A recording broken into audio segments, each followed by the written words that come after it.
Goeiedag, ek is Andrei.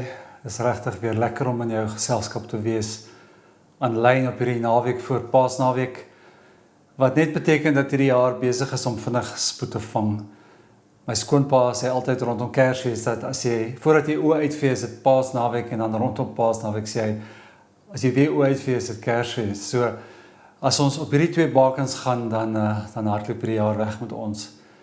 Maar ek hoop hierdie naweek en ook veral volgende naweek is 'n tyd van goeie rus en 'n geleentheid om so 'n bietjie hierdie trein te stop en tot stilstand te kom. Nie net oor die lang naweek nie, maar ook oor dit wat ons tydens Paasnaweek gaan herdenk. Ons het verlede week gewerk met die metafoor van 'n kaart en ek gaan nou vir jou weer daaraan herinner.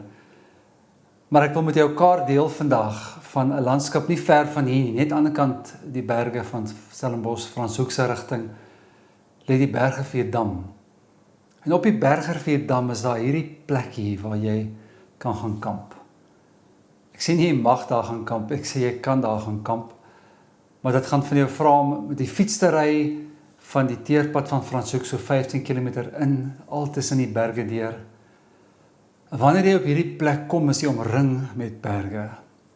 Die son gaan sak agter die berge aan die een kant en die son kom weer op oor die berge aan die ander kant.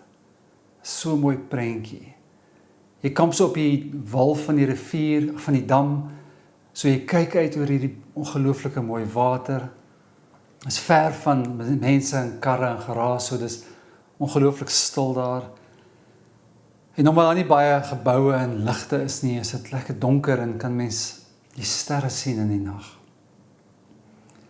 Nou ek kan al hierdie dinge aflei van hierdie plek langs die dam, deur net die kaart te bestudeer. Maar die kaart is natuurlik nie die landskap nie. Die landskap is soveel meer, soveel groter as hierdie kaart. Ek gaan vir 'n paar foto's wys van hierdie landskap. Kyk hierna en waardeer net hoe ongelooflik mooi dit daar is.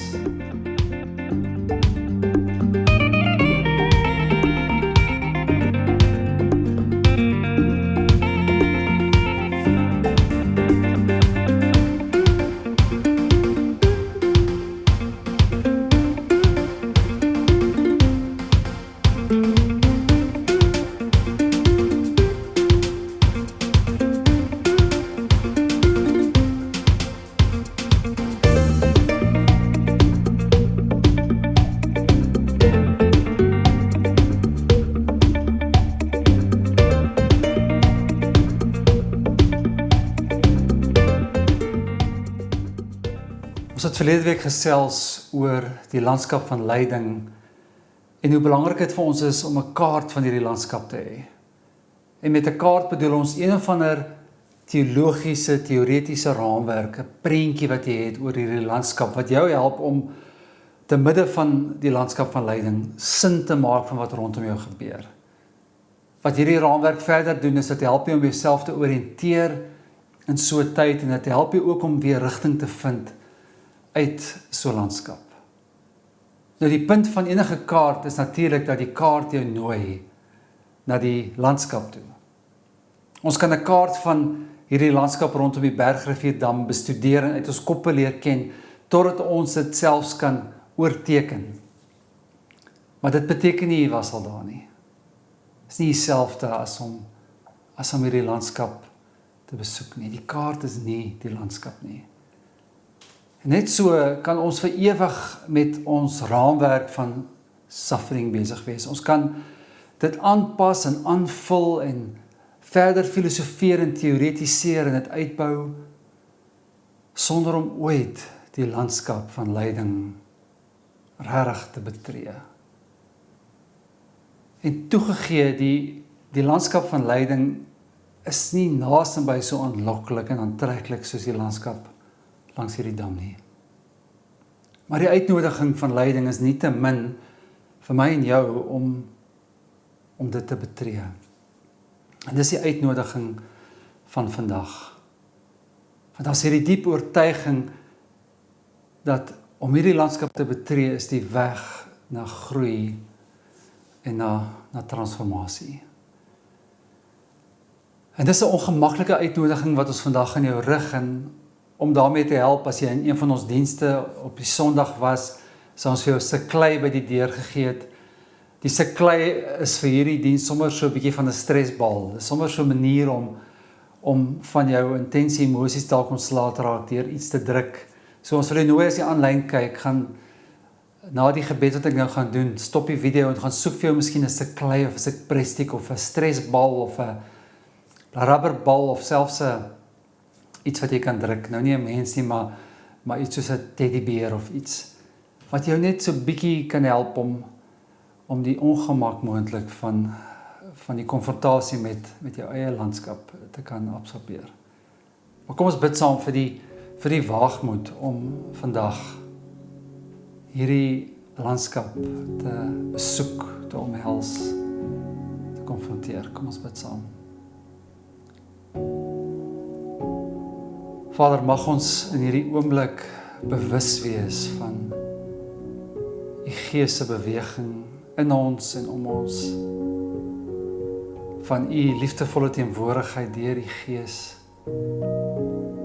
en van hierdie liefde waarvan niks ons kan skei nie, soos ons verlede week gesels het. Mag ons die vertroue hê, Here, dat ons steeds omring is en omvou word en gedra word deur hierdie liefdevolle teenwoordigheid, wanneer ons dit waag om te gaan na plekke in ons verlede, in ons gedagtes, in ons lewens, in ons hart, in ons siege, wat ons dikwels eerder wil vermy, omdat dit net te seer is, net te alleen is, net te veel ongemak veroorsaak. Here, mag ons U ontmoet in ons eie gebrokenheid. Ons bid dit in Jesus se naam. Amen. Soos ek vroeër genoem het, is dit eerskomende naweek, Paasnaweek, soos jy sekerlik weet. Ons hou fisies dienste by Laerskool Stellenbosch, beide Goeie Vrydag en ook Opstanding Sondag. Die twee dienste sal telkens wees 8:30 en 10:00 op Vrydag en ook op Sondag, en dan sal daar ook preke aanlyn wees vir die van julle wat dit aanlyn wil kyk. Mits daar iets groots gebeur hierdie week met die COVID regulasies, gaan hierdie dienste voort. So kyk gerus na ons kommunikasiekanale as daar hierdie week een van 'n rimpel is rondom of beperkings kom rondom byeenkomste. Dan wil ons jou nooi na 'n geleentheid om te kuier saam met mense in Stellenbosch gemeente. Ek lees hierdie week 'n verskillike mooi definisie van community. Iemand skryf: die community in ons lewens is plekke van shared meaning. En dis vir al 'n mooi beskrywing van die community wat ons in 'n gemeente wil deel. Dit is 'n plek van gedeelde betekenis en saam eet is so 'n plek. So Pieter en Marlies Bernd het dit op hulle geneem om een keer 'n maand ete te hou en julle te nooi om te kom kuier, net om weer koneksie te bewerk en mekaar te leer ken. Dis eerskomende Woensdag aan die 31ste aan huis by hulle. Kontak van Marissa as jy daarvan wil deel wees. Bring gerus vriende. Julle is baie welkom. Dan wil ons geluk sê vir twee van ons kollegas wat die laaste week verjaar het. Louise, ons kollega wat by Legacy werk het, Maandag verjaar, en Frans, ons kollega wat dwars oor die wêreld werk het, Donderdag verjaar. Louise en Frans, julle al twee gaan oor brûe en julle gaan oor grense en julle maak 'n wesenlike verskil in die plekke waar julle omgee en liefhet en dien. Mag julle in hierdie jaar regtig baie seën ervaar in wat julle doen. Het nou ook 'n geleentheid om 'n finansiële bydrae te maak. Ons finansies is onder groot druk. Soos meeste mense, meeste besighede, meeste organisasies wil ek raai. Ons sal bietjie meer daaroor sê in die nabye toekoms. Maar elke bydrae maak 'n groot verskil en word gebruik in hierdie tyd vir ons om die visie van ons gemeente uit te leef. Baie dankie dat julle gee. Nadat ons dit gedoen het, gaan ons luister na 'n lied wat hierdie landskap van lyding beskryf op 'n baie mooi manier in die hand van 'n metafoor van 'n storm. En gee jouself net oor vir die beelde, die woorde van hierdie lied en begin jouself toelaat om te voel hoe dit voel om te midde van hierdie storm te wees. Hier is 'n geleentheid vir finansies en dan luister ons na hierdie lied.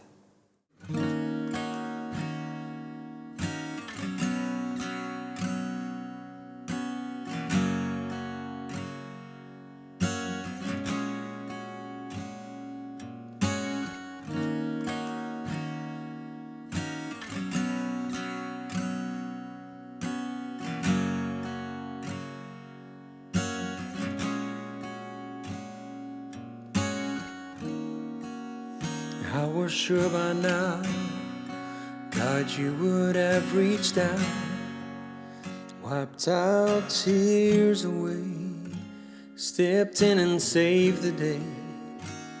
But once again, I say amen, and it's still raining as the thunder rolls. I barely hear whisper through the rain, I'm with you.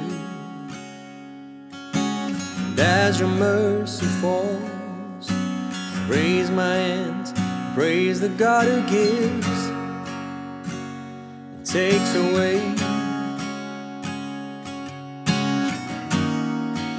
I'll praise you in this storm, and I will lift my hands. You are who you are, no matter where I am. And every tear I've cried, you hold in your hand. Never left my side, though my heart is torn. I will praise you in the storm.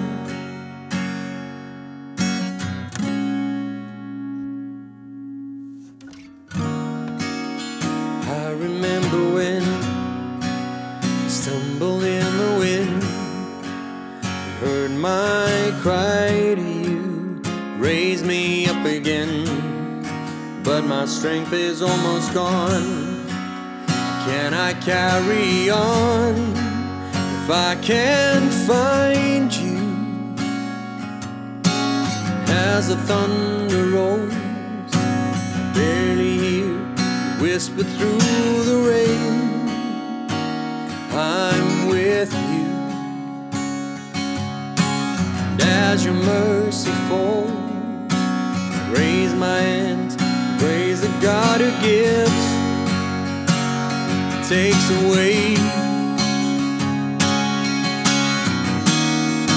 I'll praise you in the storm, and I will lift my hands. You are who you are, no matter where I am.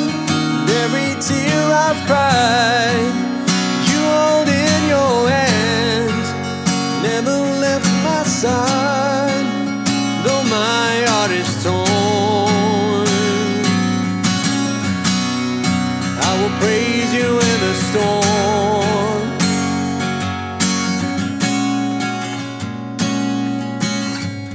I lift my eyes unto the hills.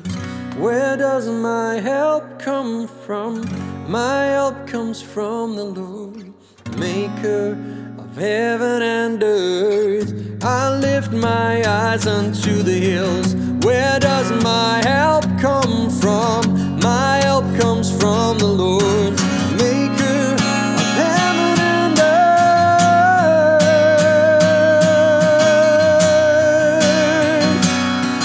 Yeah.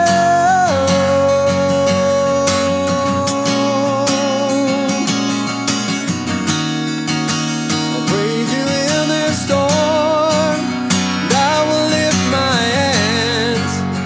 You are who you are, no matter where I am. And every tear I've cried, you hold in your hand. Never left my side, though my heart is torn. I will praise you in the storm, though my heart is torn. I will praise you in the storm, though my heart is torn. I will praise you in the storm, though my heart is torn. I will praise you in the storm.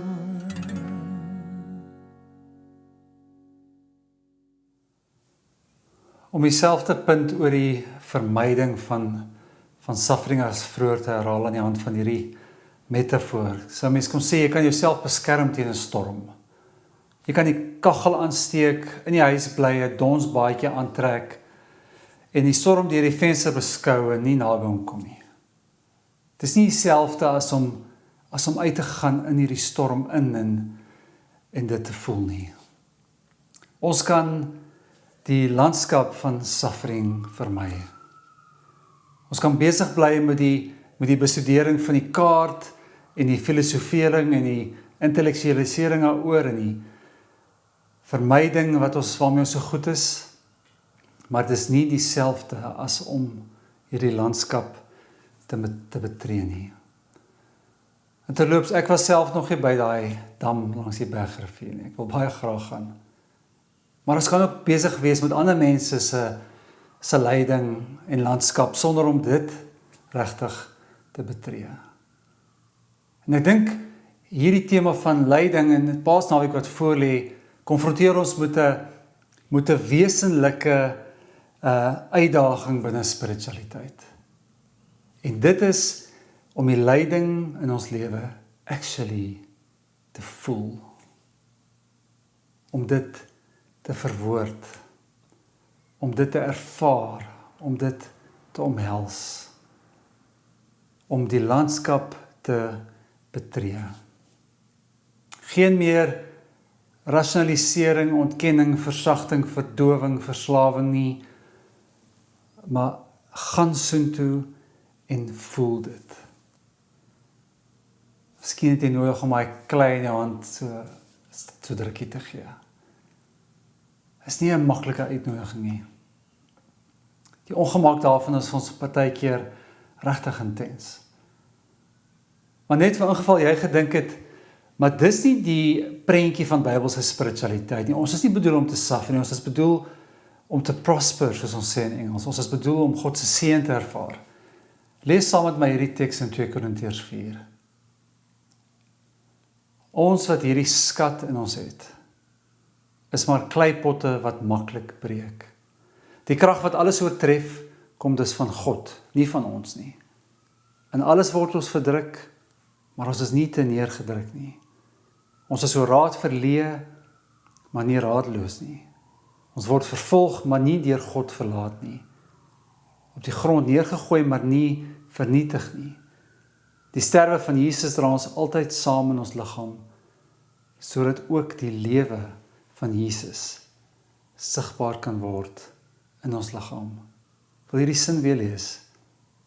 Die sterwe van Jesus dra ons altyd saam in ons liggaam, sodat ook die lewe van Jesus sigbaar kan word in ons liggaam. Miskien weer 'n goeie tyd om hierdie stresbal hierdie klei so drukkie te gee.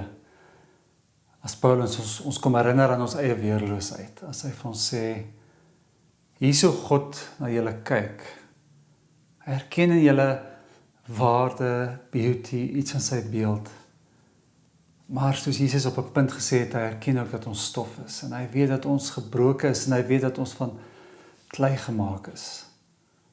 Want binne hierdie menslike kondisie gaan ons die ervaring hê dat ons verdruk word, en dat ons raadloos is soms, en dat ons op die grond neergegooi word, en dat ons partykeer maklik breek. So dis die dimensie van menslikheid waarmee ons regtig sukkel. En hier's 'n ongelooflike interessante paradoks ter sprake hier. Want hierdie teks sê die sterwe wat ons in ons liggaam saamdra, en in ons lewens saamdra, is die poort na lewe. Sterwe as 'n simbool van ons gebrokenheid, ons pyn, ons seer en verlies, sê die teks, is die poort na opstanding. Dit is 'n verstommende gedagte, en ek wil nie te veel hieroor sê nie, want dis juist wat ons Paasnaweek kom herdenk, en waaroor Pieter waarskynlik met ons gaan gesels, is die herdenking daarvan, dat die landskap van dood, die landskap is waarbinne die opstanding gebeur. Maar ek dink wat ons nodig het om te doen, minstens, is om eerlik te raak oor hoe moeilik dit is vir ons is om ons weerloosheid te erken. Binne hierdie kultuur waarin ons leef van beheer en mag en prestasie en van voorspoed en van sterk wees, van resilience. Om in hierdie soort van kultuur te aanvaar dat suffering die poort is na transformasie is regtig nie 'n maklike ding om te doen nie. En daarom al die vermyding en ontkenning. En daarom bly ons liewer besig met die kaart as wat ons die landskap betree. Maar mense wat veel slimmer is as ek hieroor sê, dat ons suffering lê meeste van die tyd in ons pogings om lyding te vermy. Dis ons neiging om beheer te wil hou en nie te suffer nie, wat ons laat suffer. Maar dit vat ongelooflik baie energie. Dit consume ons denke en ons siege en ons krag om heeltyd hierdie gebrokenheid op 'n afstand te hou en dit in waarheid veroorsaak 'n groot stuk van ons suffering. Om op die ou end die gebrokenheid in te laat is dikwels nie naby so intens as die poging om dit te probeer vermy nie. En dis miskien hoekom iemand met die naam David Kessler skryf, hy sê, pain is inevitable, but suffering is a choice. En is asof hierdie tekste vir ons wil sê dat die roete weg van suffering is juist die omhelsing daarvan. Maar daar is meer wat gebeur wanneer ons dit op 'n afstand hou. En Andy Crouch sê dit mooi. Hy sê, death is the last enemy, not just because it takes life, but because the fear of death prevents real life. The fear of loss has robbed our world of more life and more flourishing than any actual loss we could ever suffer. So ek wil jou uitdaag met die vraag, watter vrees vermy jy? Watter vrees wil jy nie konfronteer nie? Watter landskap van lyding wil jy nie betree nie? Ek wil jou nooi om hierdie video vir 'n oomblik te stop en stil te word en met jouself eerlik te raak hieroor. Ek weet dit is nie 'n maklike uitnodiging nie, want dit vra dat jy weerloos moet wees, dit vra dat jy intense emosies en ervarings moet konfronteer. Dit vra dat jy jouself moet oopstel, dit vra dat jy beheer moet weggee, iets moet prysgee. Dit stroop ons so bietjie. En daarom miskien 'n geleentheid om bewus te raak van wat regtig in jou aan die gang is juis om hierdie klei te vat, of hierdie pressiek. En as jy nou nie klei of pressiek of iets het nie, kry 'n stuk pen en papier en begin dalk net skryf. Maar laat toe dat jou lyf vir jou wys waar jy is, en watter seer en pyn en gebrokenheid en ongemak in jou lyf sit wat tot uitdrukking wil kom. Wat ook al proses vir jou gemaklik is, dalk praat jy met iemand wat saam met jou sit, omdat jy die vrymoedigheid het om dit te doen. Maar probeer eerlik raak oor die landskap wat jy nie betree nie. En dan is dit amper weer 'n teoretiese kognitiewe oefening, is dit nie? Maar vra jouself dan af, hoe sal ek weet as ek op hierdie landskap is? Hoe sal ek weet dat ek dit nou inderwaarheid betree het? Vat so 'n paar minute daarvoor.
dink ons weet wanneer ons op hierdie landskap is, want ons ervaar iets buite ons gemaksone, ons ervaar sterk emosies, ons ervaar dit in ons lyf, 'n ongemak.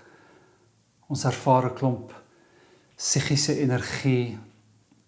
Ons ervaar dat ons oor 'n grens van 'n soort gaan, iets ervaar waaraan ons nie gewoond is nie. En ons het dalk nodig om net 'n ruimte, soos in Engels sê ons, 'n container te skep waarbinne ons dit kan doen.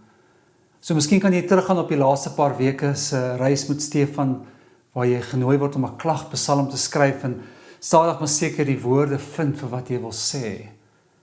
Miskien kan jy weer net herontdek dat gebed 'n manier is om net dit wat in jou gedagtes leef, God te deel en ook te vertrou, sy Gees pleit vir ons.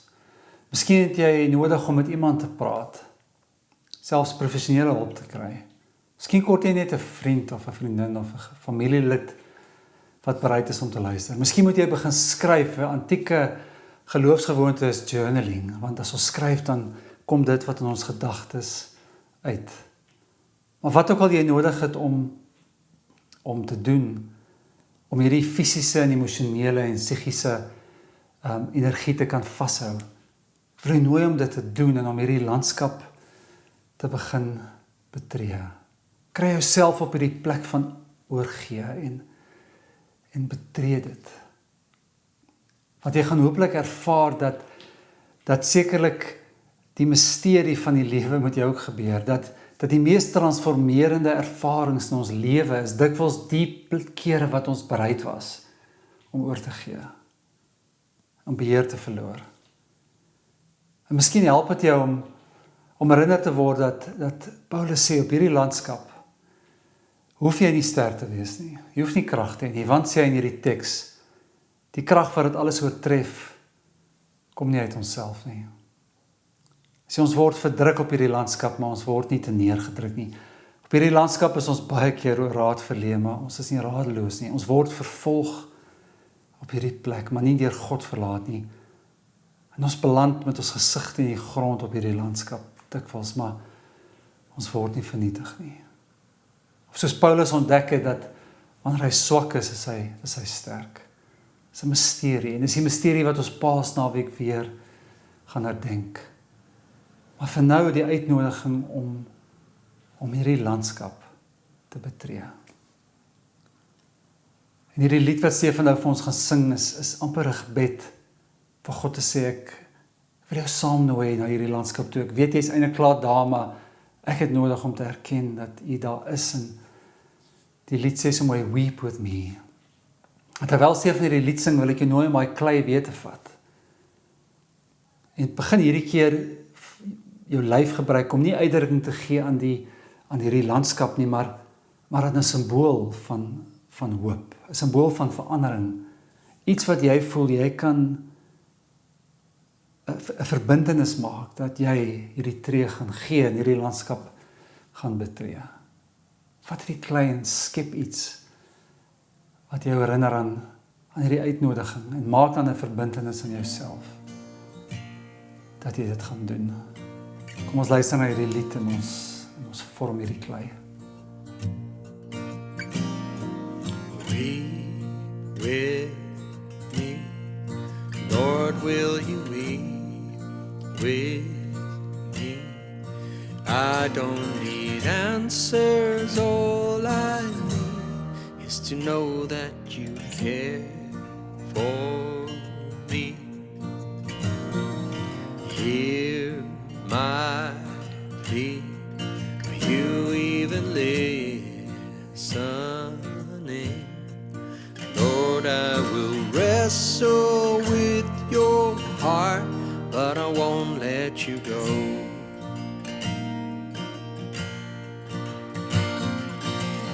You know I believe, help my unbelief.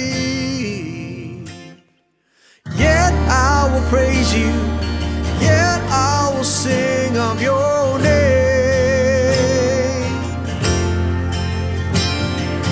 Here in the shadows, here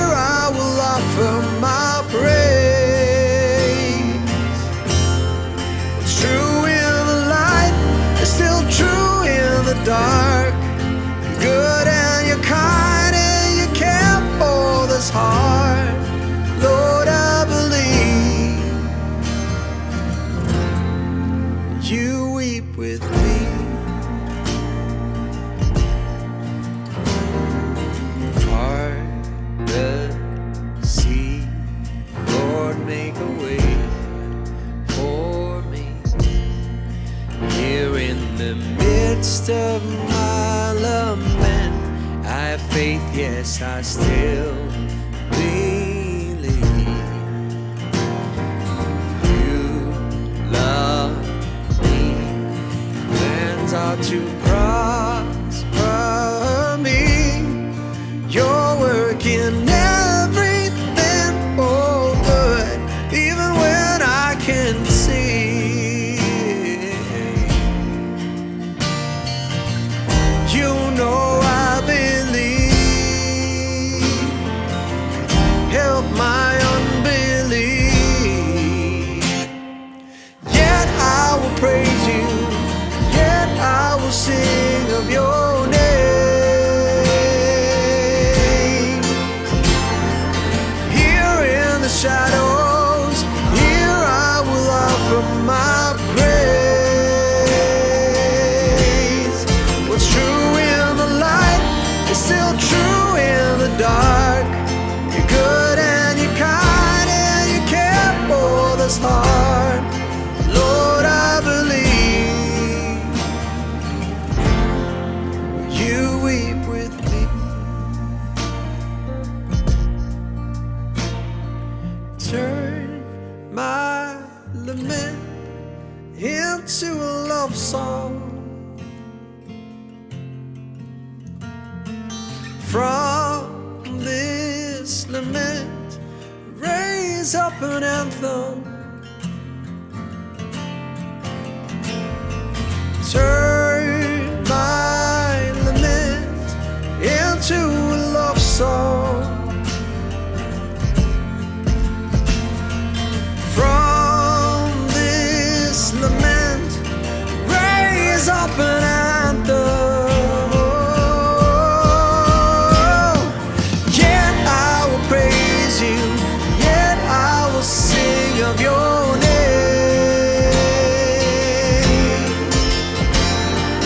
Here in the shadows, here I will offer my praise.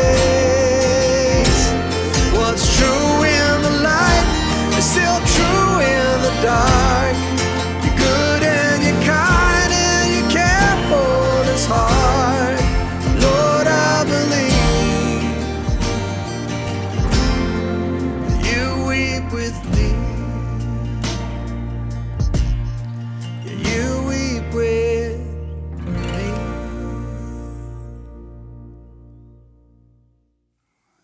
Terloops, ek wil dit al laasweek gesê het en hierdie week weer, dat ek met baie mense te doen kry wie se lewens regtig beskryf kan word met genade en seën, en wat nie op hierdie stadium in hulle lewe regtig vreeslike lyding ervaar nie. Maar hierdie landskap rondom ons gaan nie net oor ons eie lyding nie, dit gaan ook oor die lyding van ander. En daarom is hierdie uitnodiging om ons lyding te betree, ook die uitnodiging om andersin te betree, want wanneer ons nie bewus is en van ons eie suffering, kan ons nie ander mense sin herken nie. So die uitnodiging is ook om ander mense se lyding vas te hou en vir hulle hoop te wees. Mag jy jouself toelaat met die krag van God om hierdie landskap van lyding te betree. Mag jy op jou knie wees en op daai plek besef dat jou krag lê in jou afhanklikheid van God. En mag dit wat waar is in die lig, in die tye van seën en genade in jou lewe, mag dit ook vir jou waar wees op hierdie landskap van suffering. Amen. Dit sal regtig wonderlik wees om julle Paasnaweek te sien as julle hier rond is by ons dienste. Andersins aanlyn, hoop julle het 'n wonderlike week en 'n baie geseënde Paasnaweek. Goed gaan.